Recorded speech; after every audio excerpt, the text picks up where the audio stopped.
I, a 29-year-old male, and Erica, a 27-year-old female, had been in a relationship for 2 years and got engaged 4 months ago.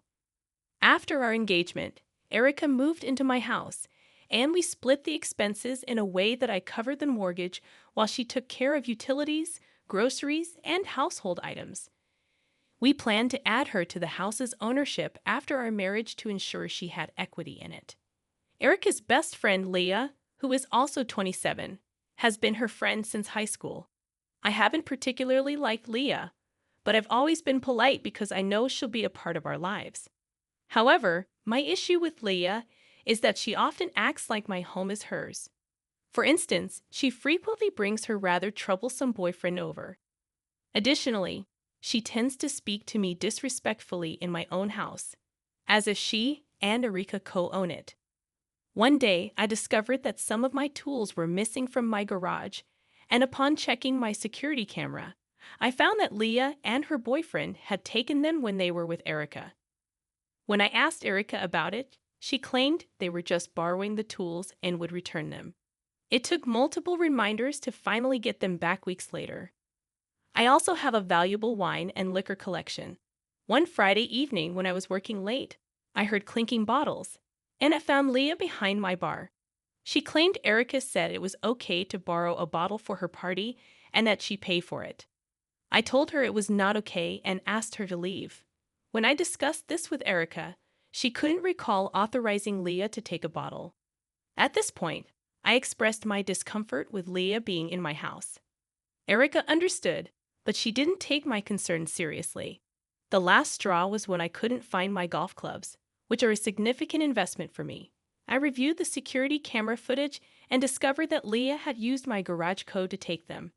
I lost my temper, called Erica, and insisted she get my clubs back immediately. Erica explained that Leah had asked for the garage code to retrieve some clothes from her closet, and Leah had taken my clubs along with her things. Leah claimed her boyfriend needed them for work.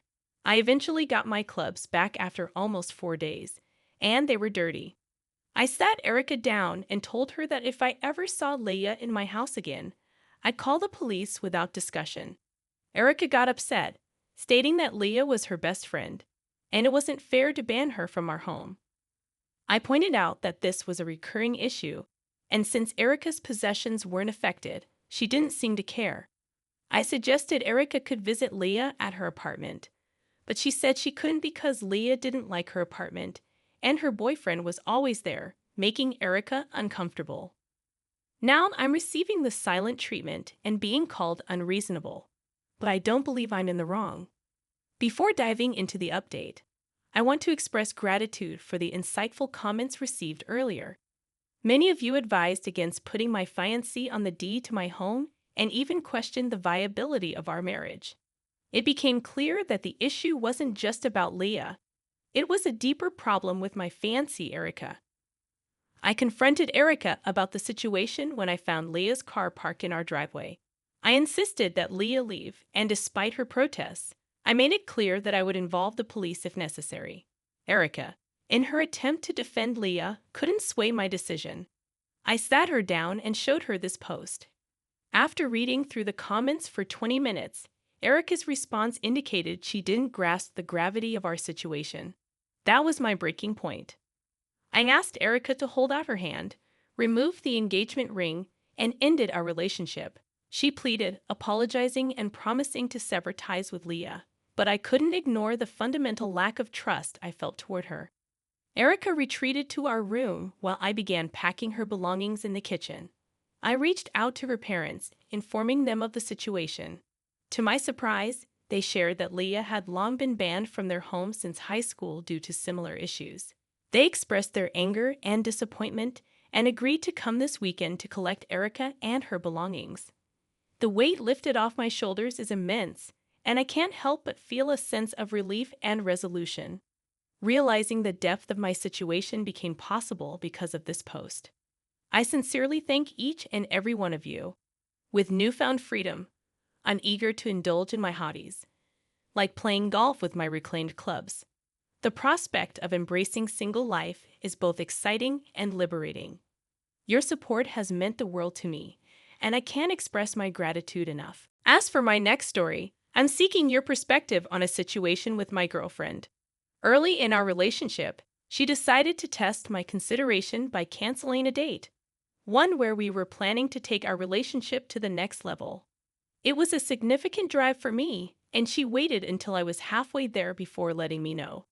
Despite her claims of feeling unwell, her timing seemed to deliberate, testing my reaction. I'd offered my understanding and even suggested visiting her to help, but she declined. She later explained that this test was pivotal for our relationship, emphasizing my consideration. However, I can't shake my frustration. I feel she lacked consideration for my time and effort, seemingly inconveniencing me intentionally. When I confronted her about this, she half-heartedly apologized, downplayed the situation, and dismissed my feelings. We ended up arguing, leaving me feeling like an insensitive jerk for getting upset over what seems like a small issue. The fact that she lacks remorse and even makes me feel guilty for being rightfully upset is troubling. It feels like a manipulative and gaslighting tactic, raising several red flags about her behavior. Your insights are invaluable, and I'm struggling to navigate this situation. I've come to realize that you're absolutely right. I seem to be dating another version of my ex. It's disheartening when the person who should be administering the relationship test fails so miserably at it themselves. What's even worse is their inability to consider the possibility that the other person might be dissatisfied with their behavior. She should have kept her little test to herself. Your conduct on that day was appropriate and considerate. Kudos to you for handling it well. Now, moving forward, you might find yourself questioning every situation, wondering if it's a test. And frankly, it might be. It's crucial to have a discussion about this.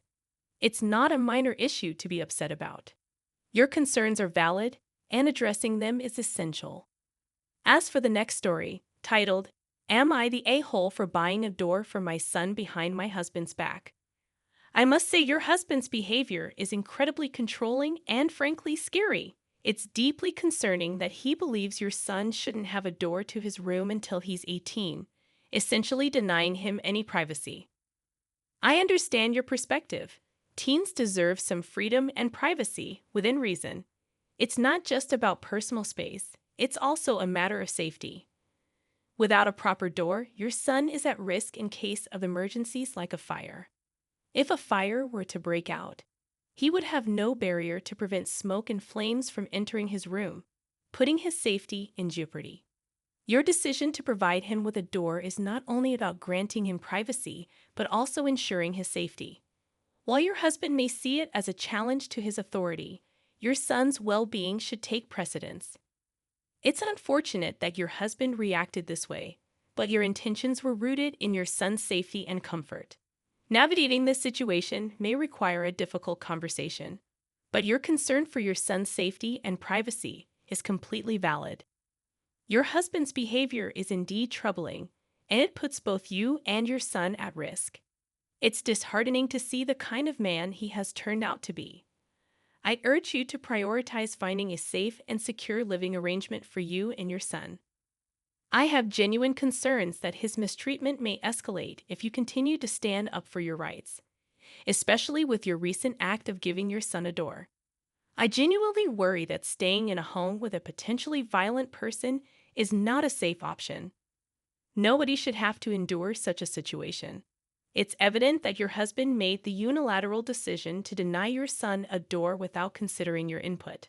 By now, you've shown him what it feels like to have one, and he clearly dislikes it.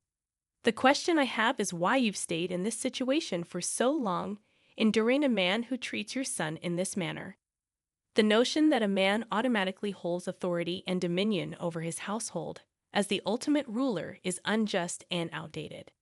While you're not the a-hole for getting your son a door, it's essential to recognize that this may be an ongoing battle throughout his teenage years.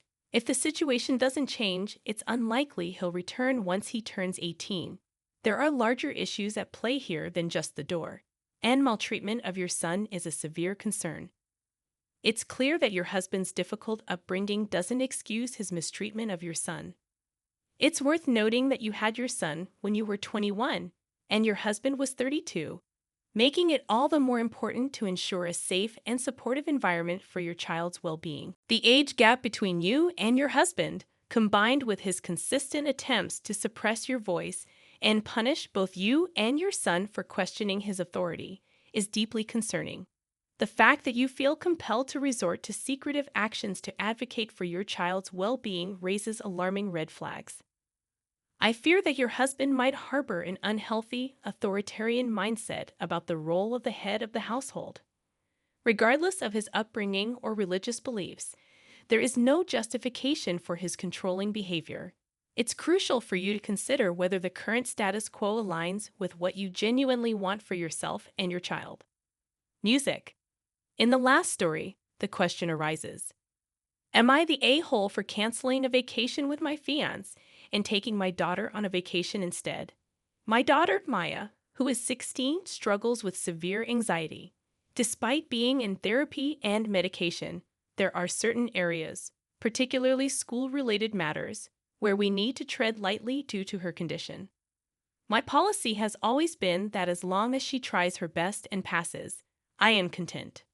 My fiancé, however, has been pressuring Maya to work harder and achieve better grades, suggesting she aim for straight A's to get into a good college. I've consistently shut down these demands, stating that her current grades are suitable for her plans to attend community college and then transfer to a local state school. Here's the issue. My fiancé made a secret deal with Maya behind my back. He promised her a trip to Disneyland if she managed to achieve straight A's this semester, withholding it if she received a B. Maya, eager to experience Disneyland, kept this pact hidden from me. Over time, I noticed her growing stress, attributing it to the challenges of her junior year. However, last week, she finally broke down, revealing the deal she had made with my fiancé. I was furious upon learning this. Seeing the toll it had taken on her, I canceled the hotel reservation for the ski trip my fiancé, Maya, and I were planning. Instead, I booked a last-minute trip for Maya and me to Disneyland and Universal Studios this week. Maya has been in a fragile state, experiencing panic attacks and stress-induced sickness, so I prioritized her well-being over the initially planned vacation. Maya truly deserves this trip after all her hard work this year. However, my fiancé is expecting me to cover half of the cancellation fees and activities that can be refunded. We got into a heated argument, and we're currently not speaking. Deep down, I know this relationship is over, but I wanted to confirm if I was in the wrong here. I understand what he might have intended to do, but this was clearly not the way. He undid all the progress Maya achieved through therapy and ended up hurting her more than helping her. Besides, what does he expect her to do if she gets into a good school? Stress her even more with a demanding university environment? It's all messed up. I appreciate your support for my decision to stand up for my daughter. I'm looking forward to enjoying this trip with her and having a wonderful mother-daughter experience. Regarding her education, I agree that starting at a community college for 2 years is a smart and more supportive approach, especially considering her struggles with anxiety, which she is still working to control. Your point about my fiancé manipulating my daughter and convincing her to keep secrets from me is alarming.